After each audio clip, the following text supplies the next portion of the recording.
అలా చెప్పారేమో అని మేము అనుకుంటాం. కానీ సేమ్ వెర్షన్ ఇక్కడ ఉంటుంది. అక్కడ వెర్షన్కి ఇక్కడ వెర్షన్కి తేడా ఉండదు. దోబూచులాడటం రాదు, దొంగ మాటలాడటం రాదు. అన్నానా చేస్తాను అన్నా మేమే ఉన్నాం. నాలాంటి బీసీకి వెనుకబడిన కులానికి చెందినవాడిని. నేను చాలా చిన్న స్థాయి నుంచి పైకి వచ్చిన వాడిని. నన్ను ఎమ్మెల్సీని చేశాడు. ఎంతోమందిని ఎమ్మెల్సీని చేశారు. ఎమ్మెల్సీలు చేసి పదవులు ఇచ్చి డైరెక్టర్లు ఇచ్చి చైర్మన్లు చేసి కార్పొరేషన్ చైర్మన్లు చేసి ఉప ముఖ్యమంత్రులు చేసి ఎస్సీలని ఎస్టీలని బీసీలని తన పక్కనే కూర్చోబెట్టుకొని ఇదంతా చేశారంటే స్వార్థరహితుడు కాబట్టే చేశాడు, మంచివాడు కాబట్టే చేశాడు. ఆయన ఏంటంటే సార్, ఆయన వ్యక్తిగతం అంటే ఎక్కువ అసుకు కొట్టాలు, టైం వేస్ట్ చేయటాలు ఇవి ఉండవు. ఎంతసేపు ఆయన అన్న మాటని అమలు చేయటానికి ఆయన ఎక్కువ ఫోకస్ పెడతారు. ఆ దిశలోనే ఆయన పనిచేస్తారు. మీకు విషయం చెప్తున్నాను, 100 కోట్లతో ఈ రాష్ట్ర ప్రభుత్వాన్ని అధికారంలోకి వచ్చినప్పటికి తీసుకున్న జగన్మోహన్ రెడ్డి గారు ఇన్ని పథకాలను అభివృద్ధి చేసే దానిలో ఒక్క రోజైనా నాకు ఆర్థిక ఇబ్బందులు ఉన్నాయి ఈ రాష్ట్రానికి అని ఆయన చెప్పారా? చిన్నపిల్లాడే కదా, 35 సంవత్సరాల్లో రాజకీయాల్లోకి వచ్చి 46వ సంవత్సరంకి ముఖ్యమంత్రి, 50వ సంవత్సరం అయినప్పటికీ ఒకసారి టర్మ్ ఫినిష్ చేసేసిన ఆయన చిన్న వయసు. ఈ చిన్న వయసులో అంత బాధని ఎన్ని రాత్రులు నిద్రపోకపోతే, ఎంత పని చేయకపోతే ఇంత గొప్పగా ఆయన కోవిడ్ని ఎదుర్కోగలిగినాడు. మరో 2.5 సంవత్సరాల్లో ఇంత బాగా ఈ సంక్షేమాన్ని, అభివృద్ధిని, పోర్ట్లని, సీపోర్ట్లని ఇవన్నీ చేయగలిగాడంటే ఆషామాషి వ్యవహారం.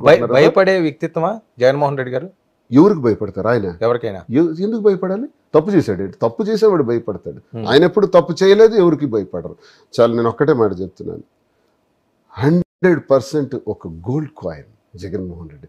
అయ్యా నేను ఒక మాట అంటాను, నాలాంటి వాడు ఆయన సహచరుడిగా పుట్టడమే నా జన్మలో నేను చేసుకున్న అదృష్టంగా నేను భావిస్తాను. అందుకే నా దేవుడు అంటాను. అందరికీ ఆయన చాలా చక్కగా చూశాడు సార్. పూరి గుడిసెలో ఉండే సామాన్యురాల దగ్గర నుంచి పెద్దవాడు. ఎందుకు ఈ ప్రచారం? ఏం ప్రచారం? ఈయన మీద ఎవరు చేశారు? ఇప్పుడు మేము ఎన్నోసార్లు జగన్మోహన్ రెడ్డి గారిని కలుస్తుంటాం, ఎంతోమంది నాయకులు కలుస్తుంటారు. కలిసిన వాళ్ళకి ఎవరికైనా ఈ మాట చెప్పమనండి. మీరైనా ఒక్కసారి కలవండి సార్ని, ఆయనతో షేక్ హ్యాండ్ ఇవ్వండి. అతుక్కుపోతారు వెంటనే. అమ్మో నేను జగన్మోహన్ రెడ్డిని విడిచిపెట్టిన అంటారు. ఆయనలో ఉన్న మహిమది. అంటే సీఎంఓ చేసిన తప్పుదలా? ఒక్కటి నేను ఒప్పుకుంటా. సీఎంఓ వైఎస్ఆర్ కాంగ్రెస్ పార్టీ అనేటటువంటి పార్టీకి దూరం అయిపోయింది. నేను కార్యకర్తల్ని సరిగ్గా మేము చూసుకోలేదన్న విషయంలో కూడా నేను ఒప్పుకుంటాను. అది మళ్ళీ తప్పదు. లోపం ఎక్కడ జరిగింది ఏమనుకుంటున్నామంటే, ఎంతసేపు సంక్షేమాన్ని చేసాం, అభివృద్ధిని చేసాం, అంత ఎక్కడ లంచాలు లేకుండా అవినీతి లేకుండా బ్రహ్మాండంగా చేసుకెళ్ళాం కదా సార్. కోవిడ్ని కూడా బాగా ఎదుర్కొన్నాం, ఇలాగే చేసాము అని అనుకున్నామే తప్ప కార్యకర్తల్ని విస్మరించడం అనేది మా తప్పుదే. అది నేను చెప్తున్నాను. ఓకే, అసెంబ్లీలో మొన్న మీరు ఉన్నారు, ఆ దృశ్యం పెద్ద ఎత్తున వైరల్ అయింది. ఆ టైంలో ఏంటి ఒక పోలీస్ అధికారి మీద ఒక మాజీ సీఎం స్థాయి వ్యక్తి ఆ రకంగా మాట్లాడడం, ఆ మధుసూదన్ అనే వ్యక్తి మీద? బయట ప్లే చేద్దాం, బయట చూడండి, బయట ప్లే చేయండి. అది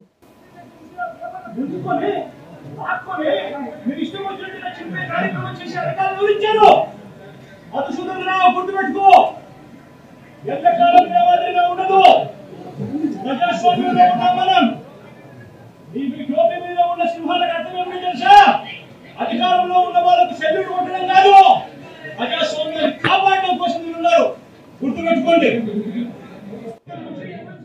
ఏంటిది పరిస్థితి?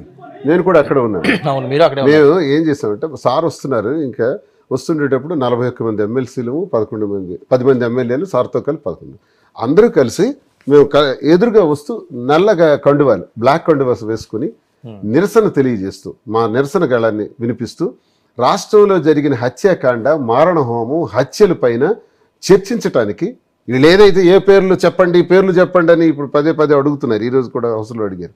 అవన్నీ చర్చించడానికి మేము బయలుదేరి వస్తున్నాం సార్. మా నాయకుడితో కలిసి వెళ్తున్నాం సార్. మేము వెళ్తుంటే మెయిన్ గేట్ దగ్గరికి వెళ్ళినప్పటికీ మా చేతుల్లో ఉన్నటువంటి ఈ ప్లకార్డ్స్ ఏవైతే ఉన్నాయో అవి ఆ మధుసూదన్ రావు అనేటటువంటి వ్యక్తి తీసుకొని చించేసి అతి దారుణంగా మా ముఖాల మీద కొట్టి ఎమ్మెల్సీలను తోసే వాళ్ళలో నేను ఒకడున్నాను, రమేష్ అన్న సహచర ఎమ్మెల్సీ ఒకడు ఉన్నాడు.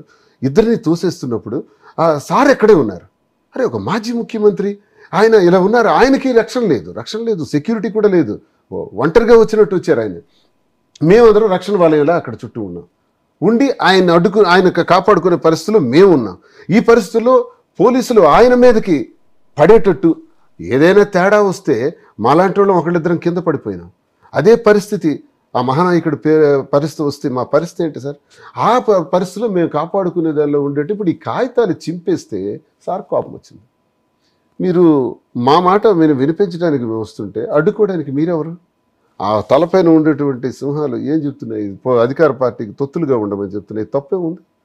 పోలీసు వారు మధుసూదన్ రావు అనేటటువంటి వ్యక్తి అతి దారుణంగా ఒక మాజీ ముఖ్యమంత్రిని నిర్బంధించాలని, మాజీ ముఖ్యమంత్రిని హౌస్లోకి రాకుండా ఆపే శక్తి ఆయనకి ఎవరిచ్చారు? ఏ క్యాడర్ అయినా ನಾನು సబ్ ఇన్స్పెక్టర్ సిసికే సర్కిల్ ఆఫీసర్ అని అనుకుంటాను, నాకు తెలియదు క్యాడర్, బట్ డిపార్ట్మెంట్ అంటే ఆయన అదుకు అలా అలా ఆపే హక్కు ఆయనకి ఎవరికి ఇచ్చారండి? మా 50 మందిని ఆపే హక్కు ఆయన ఎవరికి ఇచ్చారు? ఎవరిచ్చారు ఆయనకి? హౌస్లోకి మేము వెళ్తే మమ్మల్ని నిర్బంధిస్తారా? ఇంకా లోపలికి 4 అడుగులు వేసిన తర్వాత అక్కడ కూడా మార్షల్స్ ఆపేసినారు. అందులో కూడా నేను కింద కూర్చొని నినాదాలు ఇచ్చాను.